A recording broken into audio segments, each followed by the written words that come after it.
Hello friends, welcome to our own channel daily stock. तो आज हम आपको ग्लोब टेक्सटाइल के बारे में बताने वाले हैं और फंडामेंटल्स के साथ बताएंगे कि आपको इस शेयर में निवेश करना चाहिए या नहीं करना चाहिए। आगे बढ़ने से पहले अगर आपने हमारे चैनल को सब्सक्राइब नहीं किया हो तो आप हमारे चैनल को सब्सक्राइब ज़रूर कर दीजिएगा and hit the bell icon. तो सबसे पहले आपको ग्लोब टेक्सटाइल्स लिमिटेड के बारे में बताते हैं कि कंपनी काम क्या करती है। तो ये बेसिकली टेक्सटाइल कंपनी है जो मैन्युफैक्चर करती है garments, cotton printed fabrics, home textile, उसके बाद फैंसी फैब्रिक्स। और एक कंपनी ऑल्सो एंगेज्ड है in trading of yarn, denims and non denims fabric और शर्टिंग फैब्रिक एंड जीन्स। तो इसका ट्रेड भी करती है और ये मैन्युफैक्चर भी करती है। अब यहाँ पर कंपनी डेटा की बात करें तो मार्केट कैप है इसका सिर्फ और सिर्फ 225 करोड़ का। तो ये एक स्मॉल कैप कंपनी है जिसका आप स्टॉक का पी देखोगे तो 57 है, लेकिन कंपनी का जो पी है, इंडस्ट्री का जो पी है वो 30.5 है। तो ये आपको इंडस्ट्री के पी से कंपेयर करो तो ये आपको महंगे प्राइस पे मिल रहा है।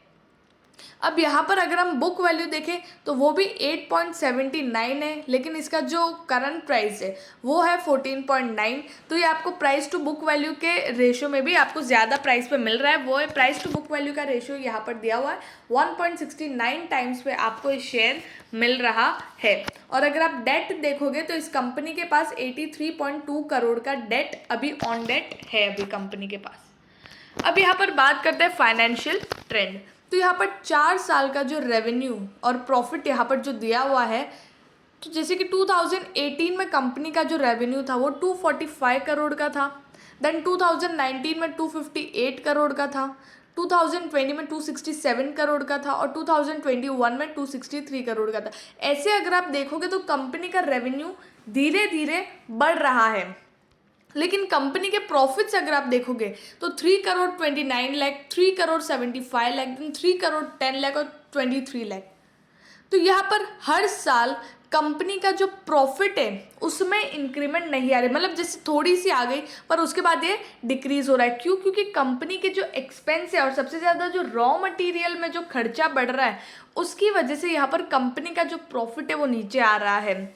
अब रेवेन्यू बढ़ रहा है तो प्रॉफिट भी बढ़ना चाहिए, लेकिन ऐसा नहीं हो रहा है यहाँ पे, क्योंकि जितना रेवेन्यू बढ़ना चाहिए उतना कंपनी का नहीं बढ़ पा रहा है। मतलब अगर पिछले सालों से भी, पास्ट ईयर्स से भी आप कंपेयर करो तो उस टाइम भी इतना ही रेवेन्यू था।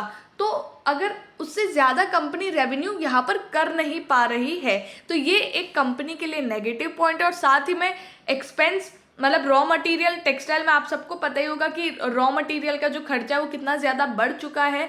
तो यहाँ पर उस वजह से कंपनी जो है, कंपनी का प्रॉफिट यहाँ पर रिड्यूस हो रहा है।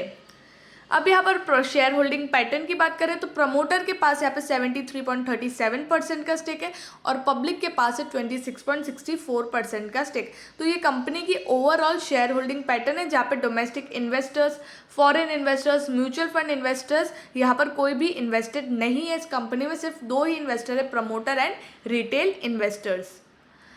अब यहाँ पर रेवेन्यू स्टेटमेंट की बात करें तो मार्च में देखेंगे 2021 में तो 78 करोड़ का सेल्स था, जून में यहाँ पर 66 करोड़ का सेल्स था, सितंबर में 84 करोड़ का सेल्स था। तो जैसे कि देख सकते हैं यहाँ पर फ्लक्चुएट हो रहा है कंपनी का सेल्स, कभी इंक्रीज कभी डिक्रीज। लेकिन कंपनी के साथ में एक्सपेंस भी अगर आप देखोगे तो 78 करोड़ के सेल्स में से 76 करोड़ का यहाँ पर एक्सपेंस हो रहा है, 66 करोड़ के सेल्स में 64 करोड़ का एक्सपेंस हो रहा है। तो आप देख सकते हैं यहाँ पर कंपनी के एक्सपेंस भी उतने हैं, उसके बाद इंटरेस्ट लगता है।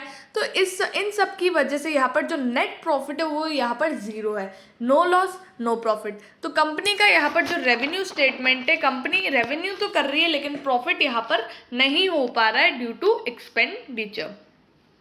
अब यहाँ पर रिटर्न रेशोज की बात करते हैं तो पहले ही बता दूं, return ratios are totally depend on profit. मतलब कंपनी का अगर प्रॉफिट इंक्रीज होता है तो ही कंपनी रिटर्न दे पाएगी। अब 2019 में देखेंगे तो आरओई यहाँ पर कंपनी का था 9.67% का।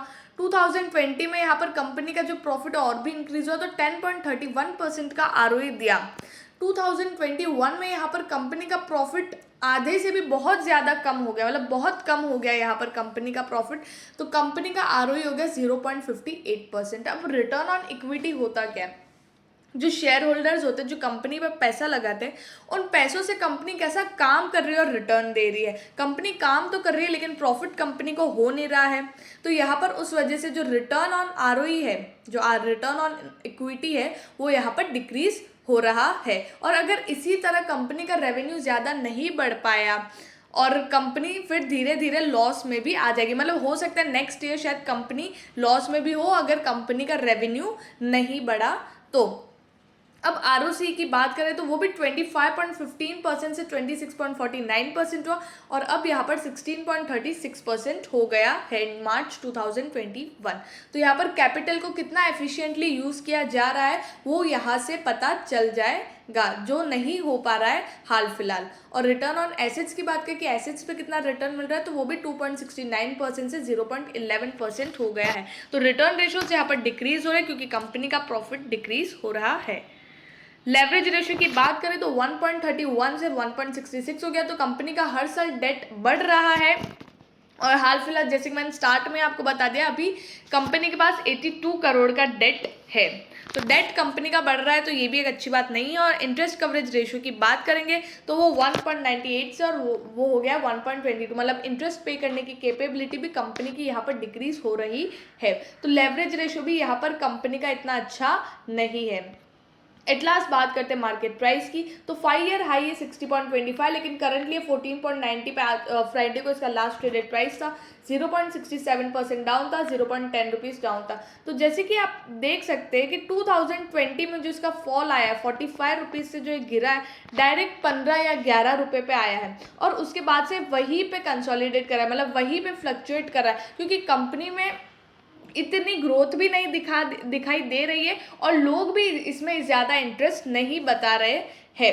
तो अगर आपको इस स्विंग ट्रेडिंग के लिए लेना हो, मतलब इफ़ आपको रिस्क लेना है या फिर, तो आप स्विंग ट्रेडिंग के लिए ले सकते हो। मतलब हो सकता है इसमें आपके पैसे ब्लॉक भी हो जाए क्योंकि इसमें ज़्यादा ट्रेड नहीं हो या फिर ऊपर नहीं जाए, तो वहीं पे कंसोलिडेट करेगा, मतलब 14 से 15 या फिर 15 से 16, तो वहीं पे घूमेगा। तो आपको स्विंग ट्रेडिंग के लिए लेना हो, रिस्क लेना हो, तो आप ले सकते हो, लेकिन लॉन्ग टर्म के लिए मैं आपको ये शेयर नहीं बोलूँगी। और स्विंग ट्रेडिंग के लिए भी लेना हो तो ये शेयर अगर आपको 11 रुपये तक मिले या फिर 14 या 13 रुपये तक मिले तो आप इस शेयर में निवेश कर सकते हैं 1 या 2 रुपये के लिए। बाकी रिस्क इस शेयर में अगर आपको नहीं लेना है तो मत ही लीजिए। अगर आपको वीडियो अच्छा लगा है तो please like and share and subscribe our channel. Thank you.